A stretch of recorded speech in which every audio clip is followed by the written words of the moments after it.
Assalamualaikum warahmatullahi taala wabarakatuh. Nama saya Akram Hakimi bin Mazlan, nombor kad matrik 2020991043. Hari ini saya dan rakan saya iaitu Ahmad Syukri dan Muhammad Danish akan membentangkan tajuk kami iaitu zakat dalam Islam sebagai satu instrumen bagi mengatasi masalah kemiskinan dalam Islam. Seperti mana kita tahu dalam hukum Islam mengatakan bahawa menunaikan zakat adalah salah satu kewajipan kepada umat Islam bagi melaksanakannya. Seperti mana firman Allah Subhanahu taala dalam surah Al-Baqarah ayat ke-43 yang bermaksud, dan dirikanlah kamu akan sembahyang dan keluarkan zakat dan rukuklah kamu semua berjemaah bersama-sama orang-orang yang rukuk. Dalam hal ini juga instrumen zakat ini juga dapat mengukuhkan ikatan kita, perhubungan antara manusia dengan Allah, hubungan manusia dengan alam dan hubungan manusia dengan manusia, seperti mana firman Allah Subhanahu wa taala dalam surah At-Taubah ayat ke-11 yang membawa maksud, dan jika mereka bertaubat, mendirikan solat serta memberikan zakat, maka berarti mereka itu adalah saudara seagama. Kita pergi kepada pengertian zakat dari segi bahasa. Perkataan zakat merupakan perkataan terbitan daripada kalimah zakaya yang membawa maksud yang mensucikan dan yang membersihkan, seperti mana firman Allah Subhanahu wa taala dalam surah Asy-Syam ayat yang ke-9, A'udzubillahi minasyaitonir rajim, qad aflaha man zakkaha, yang membawa maksud sesungguhnya berjayalah orang-orang yang membersihkan jiwa. Dari segi syarak pula, zakat ini adalah mengeluarkan harta tertentu dengan kadar tertentu mengikut syarat-syarat tertentu untuk diagihkan kepada golongan tertentu. Manakala dalam kamus pelajar edisi kedua mendefinisikan zakat adalah merupakan cukai yang wajib dibayar atau dikeluarkan oleh tiap-tiap orang Islam apabila cukup syarat-syaratnya. Kita pergi kepada jenis-jenis zakat. Jenis-jenis zakat ialah zakat fitrah, zakat wang simpanan, zakat emas dan perak, zakat pendapatan, zakat pertanian, zakat ternakan, zakat perniagaan, zakat pelaburan, zakat takaful, zakat KWSP dan KWSP. Zakat fitrah. Zakat fitrah ialah zakat diri yang diwajibkan ataupun difardukan terhadap seseorang umat Islam, lelaki dan perempuan yang berkemampuan dengan syarat-syarat yang ditetapkan dan juga berdasarkan ketetapan institusi zakat mengikut negeri masing-masing. Zakat wang simpanan pula ialah perunsukan wang, sama ada berbentuk wang kertas, shilling ataupun sebagai mananya yang setaraf dengan emas dan perak yang digunakan sebagai perantaraan. Sebagai contoh, dalam jual beli. Zakat emas dan perak adalah zakat yang menumpukan kepada emas perhiasan wanita, emas bukan perhiasan, emas yang bercagar, dan perak yang digunakan untuk perhiasan ataupun tidak dan disimpan sebagai perhiasan di rumah. Zakat pendapatan pula bermaksud semua jenis upah, bayaran, imbuhan dan hasil yang didapati daripada hasil kerja yang tetap ataupun sekali-sekala. Zakat pertanian pula dikenakan ke atas makanan asasi yang mengenyangkan di sesuatu tempat. Zakat ternakan pula. Zakat ternakan ini difardukan atau diwajibkan zakat. Dalam hal ini, zakat ini perlu mengeluarkan jika ia cukup nisab, cukup haul iaitu genap setahun menternaknya, haiwan tersebut digembalakan dan haiwan tersebut tidak digunakan dalam sesuatu pekerjaan, sebagai contoh untuk membajak. Zakat perniagaan pula adalah zakat yang wajib dilaksanakan atau dikeluarkan hasil daripada perniagaan tersebut, sama ada perniagaan tersebut secara sendirian, perkongsian dan sebagainya. Seterusnya, zakat pelaburan adalah zakat yang melibatkan sesuatu saham di mana ia melaburkan sejumlah wang pada sebuah syarikat ataupun pada syarikat. Zakat takaful pula merupakan zakat yang berbentuk simpanan ataupun pelaburan yang di mana ia mempunyai unsur-unsur harta zakawi. Okey, yang terakhir sekali ialah zakat KWSP. Zakat KWSP ni merupakan wang yang daripadanya pendapatan yang perlu dikeluarkan apabila seseorang itu telah mencapai had umurnya ataupun telah bersara daripada pekerjaan tersebut. Okey, kita pergi kepada golongan yang berhak menerima zakat ini. Okey, dalam Al-Quran mengatakan 8 golongan asnaf yang berhak menerima zakat ini, iaitu golongan fakir, golongan miskin, amil, mu'allaf, ar-riqab, al-gharimin, fi sabilillah dan juga ibnu sabil, sebagaimana firman Allah Subhanahu Wa Taala dalam surah At-Taubah ayat ke-60 yang bermaksud sesungguhnya zakat itu hanyalah untuk orang-orang miskin, amil zakat dan lunakkan hatinya, mu'allaf untuk membedakan hamba-hamba, membebaskan orang-orang yang berhutang untuk jalan Allah, dan orang-orang yang dalam perjalanan sebagai satu kewajipan daripada Allah. Allah Maha mengetahui lagi Maha bijaksana. Okey, golongan fakir. Okey, golongan fakir merupakan golongan yang tidak mempunyai sesuatu harta sama ada dalam bentuk wang dan sebagainya ataupun pekerjaan yang boleh memberi mereka pendapatan daripada sumber-sumber lain yang jumlahnya tidak mencapai sehingga 50% daripada had kifayahnya bagi keperluan harian dirinya dan keperluan tanggungannya. Okay, manakala golongan miskin ialah golongan yang mempunyai pendapatan daripada pekerjaannya yang hanya dapat memenuhi sebahagian keperluan asasinya, yang hanya dapat menampung lebih 50%, akan tetapi hasil tersebut tidak cukup untuk menampung keperluan harian dan juga menampung tanggungannya. Okey, golongan amil. Golongan amil ialah golongan yang terlibat langsung dengan institusi zakat yang menjalankan secara individu ataupun secara organisasi bagi menguruskan hal-hal zakat dari segi pengurusan zakatnya, agihan zakat, urusan kewangan dan lain-lain. Okey, golongan mu'allaf pula adalah golongan yang dilunakkan hatinya untuk menerima dan memeluk agama Islam, akan tetapi mereka ini belum kukuh Islamnya, sama ada mereka belum memeluk agama Islam atau yang perlu ditarik simpatinya kepada agama Islam, atau diharap dapat membela orang Islam, atau yang perlu diamankan kejahatannya terhadap orang Islam. Okey, golongan ar-riqab pula. Golongan ar-riqab adalah golongan yang terbelenggu di bawah suatu kuasa atau keadaan yang menjadi hambatan kepada dirinya bagi menjalani kehidupan yang lebih baik. Okey, seterusnya golongan al-gharimin ialah golongan yang mempunyai hutang bagi memenuhi keperluan asas seperti makanan, kesihatan dan sebagainya untuk menyelesaikan tersebut dengan segera melalui hukum syarak. Okey, golongan fi sabilillah.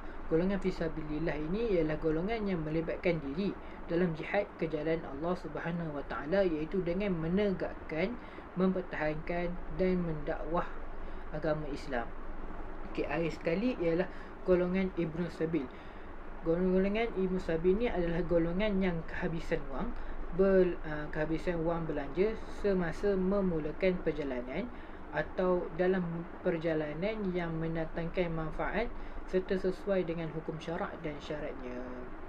Okey, seterusnya saya beri kepada kawan saya. Okey, seterusnya kita pergi kepada peranan dan tujuan zakat.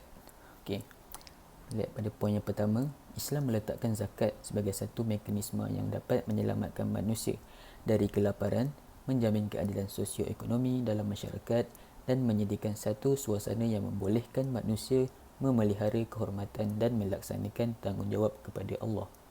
Okey, apa yang diterangkan kepada poin yang pertama ini, seperti mana yang kita tahu, zakat ni adalah satu tanggungjawab yang wajib yang perlu dilaksanakan oleh umat Islam, iaitu dalam rukun Islam yang keempat, itu menunaikan zakat. Yang kita tahu kat dalam dunia ni tak semua manusia hidup dalam keadaan senang, hidup dalam keadaan berkemampuan.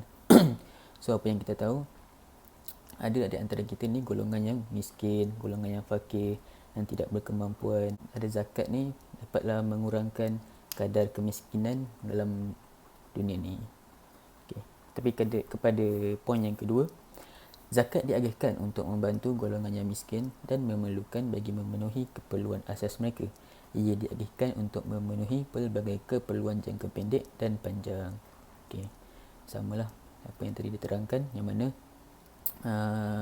hasil-hasil zakat yang dikutip ni akan diagihkan kepada golongan-golongan yang fakir atau miskin, yang bagi memerlukan, sangat memerlukan, seperti itu utama sekali keperluan asas seperti makanan, pakaian, tempat tinggal.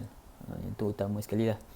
Okay, seterusnya, ini adalah antara dalil mengenai golongan zakat, iaitu zakat hanya boleh diagihkan kepada golongan-golongan yang tertentu sahaja, seperti dinyatakan dalam surah At-Taubah ayat 60, yang bermaksud sesungguhnya sedekah-sedekah zakat itu hanyalah untuk orang-orang fakir dan orang-orang miskin, dan amil-amil yang mengurusnya, dan orang-orang mu'alaf yang dijinakkan hatinya, dan untuk hamba-hamba yang hendak memerdekakan dirinya, dan orang-orang yang berhutang, dan untuk dibelanjakan pada jalan Allah, dan orang-orang musafir yang keputusan dalam perjalanan, ketetapan hukum, dan demikian itu ialah sebagai satu ketetapan yang datangnya dari Allah, dan ingatlah Allah Maha mengetahui lagi Maha bijaksana. Perkataan sebagai satu ketetapan dari Allah dalam ayat di atas menunjukkan bahawa sedekah-sedekah yang dimasukkan dalam ayat di atas, iaitu zakat, bukannya satu bentuk derma pilihan. Dalam ayat di atas tadi ada perkataan yang menyebutkan sedekah-sedekah, tapi sebagai satu ketetapan dari Allah. Ia bermaksud sedekah-sedekah tu dalam ayat itu menerangkan iaitu zakat sebenarnya. So zakat ni adalah bukan salah satu amalan yang kita boleh buat pilihan sama ada kita nak lakukan atau tidak. So zakat ni adalah satu tanggungjawab yang wajib. So wajib kita laksanakan. Dia bukan seperti derma atau sedekah. Derma atau sedekah kita boleh buat pilihan sama ada kita nak derma atau tidak. Okay, seterusnya kita tengok iaitu objektif utama menangani kemiskinan. Okay, ini antara seperti mana yang kita tahu tadi, zakat selain daripada tujuan utamanya adalah sebagai satu tanggungjawab yang wajib, selain itu adalah untuk membantu golongan-golongan yang miskin, fakir miskin, menangani kadar kemiskinan. So ini adalah antara objektif utama dalam menangani kemiskinan. So yang pertama iaitu mengurangkan kadar kemiskinan. Bila adanya kutipan zakat ni, kita dapat mengagihkan kepada golongan-golongan yang layak, iaitu golongan fakir miskin. So kita dapatlah mengurangkan kadar kemiskinan dalam negara kita ni. Okay, poin yang kedua, mengeluarkan mereka dari belenggu kemiskinan. So bila kita dah beri bantuan kepada mereka, dah berikan keperluan asas semua tu, maka mereka dapatlah hidup dengan lebih selesa. Mereka tidak lagi lah hidup dalam keadaan kesusahan seperti mana kehidupan mereka sebelum menerima bantuan ni. So di situ mereka dah keluar daripada kemiskinan. So seterusnya, mendidik mereka untuk berdikari. Dengan bantuan ni dapatlah mengubah hidup mereka kepada lebih baik lagi. So dengan bantuan ni mereka dapatlah berusaha untuk mencari kerja atau mengubah lagi hidup mereka supaya berterusan hidup dalam keadaan yang lebih selesa. Tidak lagi lah perlu menghadapi kesusahan seperti mana yang mereka hadapi dulu. Seterusnya, seperti mana yang kita tahu, dalam negara kita ni ada institusi zakat di setiap negeri kan, untuk kutipan zakat, segala berkaitan dengan zakat lah. So dengan inisiatif mereka sendiri dalam mencapai objektif yang utama, iaitu objektif yang sebentar tadi saya terangkan, dalam mencapai objektif tu mereka ada melakukan beberapa program. So antara program-program yang mereka laksanakan ialah yang pertama, program pembangunan sosial. Program pembangunan sosial ni seperti mana diterangkan, iaitu penekanan terhadap program ini penting bagi memastikan asnaf fakir miskin dapat hidup dengan selesa, lebih-lebih lagi dari aspek perlindungan makanan bulanan, kewangan bulanan dan sakit kronik. Okey. Program pembangunan sosial ni seperti mana yang kita maklumlah, mereka akan memberi bantuan dari segi makanan, perlindungan, tempat perlindungan, kewangan, semua segala-gala benda yang utama, yang penting. So dengan adanya program pembangunan sosial ni, mereka dapat bantuan, segala bantuan keperluan asas yang lengkap.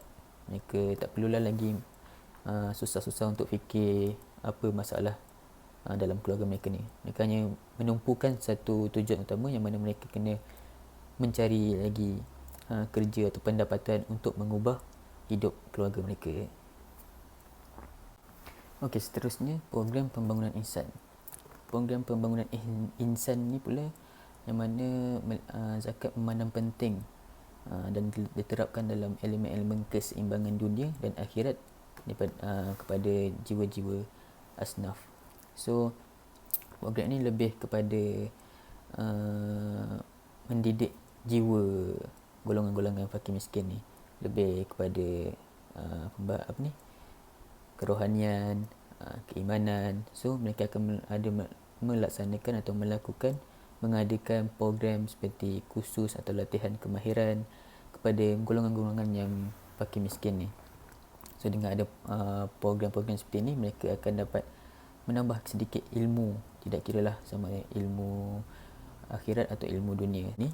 So dengan adanya program ni, mereka tak naklah golongan-golongan miskin ni tak ada rasa ketinggalan. So dengan adanya program ni, mereka dapat menambah ilmu sedikit, sama ada rohani atau jasmani. Seterusnya iaitu program pembangunan pendidikan. So ini adalah antara salah satu program yang penting yang diterapkan dalam mencapai objektif utama menangani kemiskinan. So program pendidikan ni ialah seperti mana kita tahu, pendidikan mestilah kepada anak-anak yang masih belajar lagi lah, bukan saja kepada ibu bapa, tapi yang pentingnya kepada anak-anak mereka. So supaya mereka sedar bahawa pendidikan ni adalah sangat penting untuk masa depan mereka dalam mengubah hidup mereka kepada yang lebih baik. So mereka berusaha, inisiatif mereka sendiri dalam membantu anak-anak golongan yang tidak berkemampuan, termasuklah mereka akan membayarkan yuran sekolah ke, pengangkutan, tuition. So dengan bantuan tu, mereka mengharapkan anak-anak golongan fakir miskin ni lebih bersemangat dalam mencari ilmu atau dalam pendidikan, supaya mereka masa depan nanti mereka akan yang tahu bahawa pendidikan ini sangat penting dalam mengubah hidup mereka. Seterusnya iaitu program pembangunan ekonomi, yang mana program ini adalah lebih kepada membuka peluang pekerjaan atau membuka peluang kepada golongan-golongan asnaf ni dalam bidang perniagaan atau keusahawanan. So institusi zakat ni akan mengenal pasti setiap golongan asnaf tu akan mengenal pasti yang mana ada potensi dalam bidang perniagaan atau keusahawanan. So mereka akan lebih tekankan kepada mereka atau memberi bantuan lagi supaya mereka teruskan dalam bidang perniagaan ni. So antara bantuan yang mereka berikan ialah seperti bantuan kewangan, iaitu seperti modal permulaan perniagaan, atau mencarikan pemasaran kualiti produk yang mana lebih ke arah perniagaan itulah. So semua inisiatif sendiri daripada lembaga-lembaga zakat di negara kita ni, mereka akan mengkhususkan satu program seperti usahawan kelompok yang dinyatakan tadi, seperti contoh usahawan pasar raya Rayyan Asnaf atau usahawan bazar Ramadan. So dengan adanya peluang-peluang ni, mereka yang golongan asnaf ni yang ada potensi dalam bidang perniagaan ni dapatlah meneruskan lagi matlamat diorang dalam untuk berniaga. So dengan adanya tu, mereka dapatlah mengubah hidup mereka dengan hasil titik peluh sendiri. So ni antara salah satu inisiatif yang bagus daripada institusi zakat di negara kita ini. So dengan adanya peluang-peluang seperti ini, mereka yang tidak berkemampuan tu dapatlah mencari pendapatan sendiri dalam tujuan untuk mengubah hidup mereka kepada lebih baik lagi. So itu sajalah antara tujuan utama atau perkara yang utama dalam menangani kemiskinan di negara kita ini. So seterusnya saya akan serahkan kepada rakan saya, iaitu Syukri. Bismillahirrahmanirrahim. Assalamualaikum warahmatullahi wabarakatuh. Nama saya Muhammad Syukri bin Ahmad Luqman, nombor matrik 2020967857. Jadi seterusnya saya akan sambung pembincangan mengenai subtopik isu dan cabaran. Ini adalah pembincangan mengenai isu dan cabaran yang dihadapi oleh institusi-institusi zakat di Malaysia lah. Jadi yang pertama sekali adalah mengenai pentadbiran dan pengurusan. Jadi pentadbiran dan pengurusan ni adalah mengenai pengurusan kewangan lah, sama ada dari segi bajet ataupun aliran tunai dan sebagainya lah. Jadi apa isu yang timbul di bawah ni adalah mengenai kutipan zakat, di mana kutipan zakat ni meningkat pada 2 bulan, iaitu bulan Ramadan dan Disember. Sedangkan agihan zakat ni perlu diagihkan pada setiap bulan pada asnaf ni lah, seperti bantuan keperluan harian, bantuan kewangan, perubatan dan sebagainya. Tetapi sebabkan kutipan ni meningkat pada 2 bulan tersebut, agihan zakat ni tidak dapat diagihkan sepenuhnya lah, kerana kutipan ini berlaku pada penghujung tahun, iaitu 31 Disember lah. Jadi yang seterusnya adalah perspektif masyarakat. Jadi disebabkan kutipan ni meningkat pada bulan Ramadan Disember, iaitu penutupan tahun kewangan pada 31 Disember. Jadi wujud perspektif masyarakat ni yang menganggap terdapat wang zakat yang tidak diagihkan lah. Jadi itu mengakibatkan orang berfikir tidak semua kutipan zakat ni diagihkan kepada asnaf-asnaf.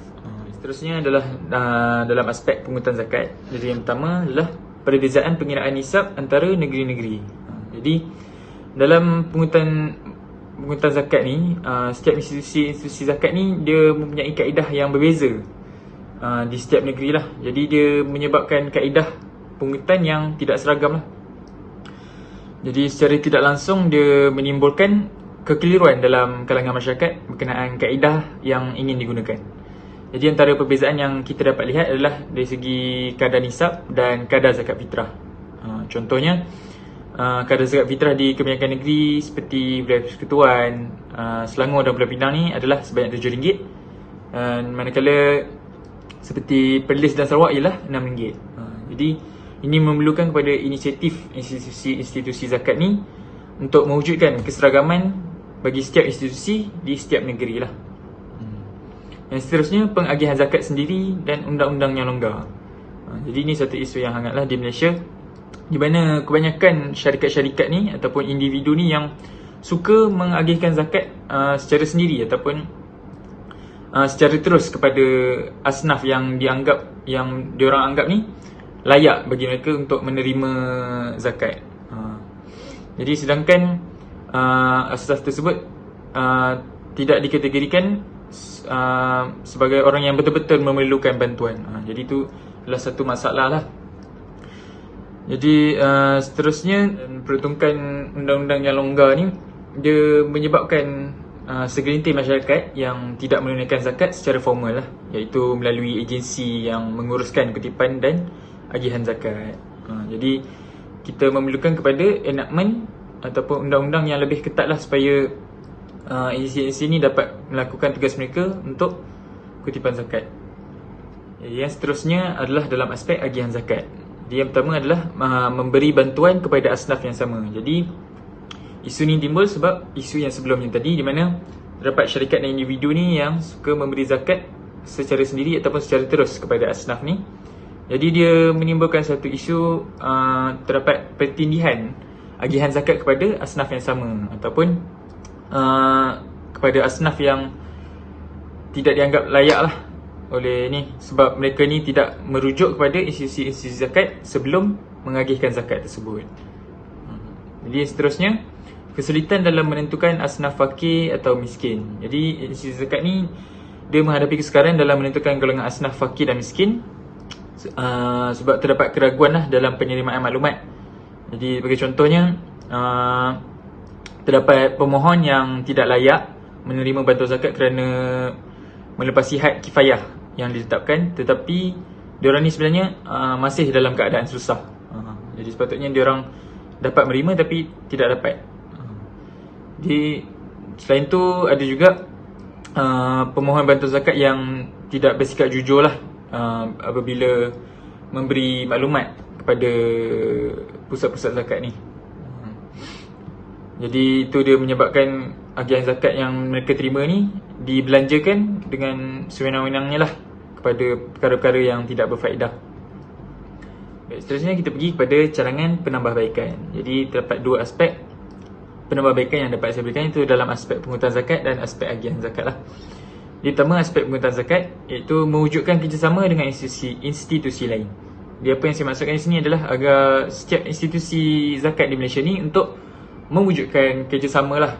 Sebagai contohnya, contoh PZS iaitu Pusat Zakat Selangor untuk mewujudkan kerjasama dengan Baitul Mal Majlis Agama Wilayah Persekutuan lah. Jadi kerjasama ni mewujudkan untuk menyebarluaskan peranan dan fungsi zakat ni supaya masyarakat ni mendapat kesedaran untuk membayar zakat kepada agensi zakat, bukannya memberi zakat ni secara langsung lah. Jadi apa insentif yang boleh dilakukan ialah menguar-uarkan lah mengenai pembayaran zakat ni. Sebagai contohnya, pembayaran zakat dapat siapa yang bayar zakat ni boleh mendapatkan rebate cukai pendapatan. Itu antara salah satu inisiatif lah yang boleh dilakukan. Dan seterusnya adalah dalam aspek agihan zakat. Jadi yang pertama, mendekati asnaf dengan kaedah turun padang. Jadi agensi-agensi zakat ni sewajarnya melakukan kaedah turun padang lah, iaitu dengan mendekati asnaf-asnaf ni yang terutama yang mengalami kesukaran untuk diorang berurusan dekat pejabat-pejabat zakat ni lah, supaya lebih ramai asnaf yang kita dapat jejak dan dapat memberikan bantuan yang sewajarnya. Seterusnya adalah pengagihan zakat secara menyeluruh. Jadi apa yang maksudkan sini adalah agar agensi-agensi zakat ni mengagihkan zakat bukan hanya dalam bentuk bantuan kewangan lah, tetapi mengadakan program-program dan bantuan latihan kemahiran supaya asnaf ni lebih produktif lah dalam untuk mengubah kehidupan mereka. Dan seterusnya, menjadikan zakat satu pinjaman kepada asnaf yang berpotensi. Jadi zakat ni juga boleh NC ni boleh jadikan dia sebagai pinjaman yang berbentuk mikro kepada asnaf ni yang layak lah, dan berpotensi untuk memajukan diri supaya mereka ni tidak kekal sebagai asnaf. Jadi sekian saja penerangan daripada saya. Sekian, terima kasih.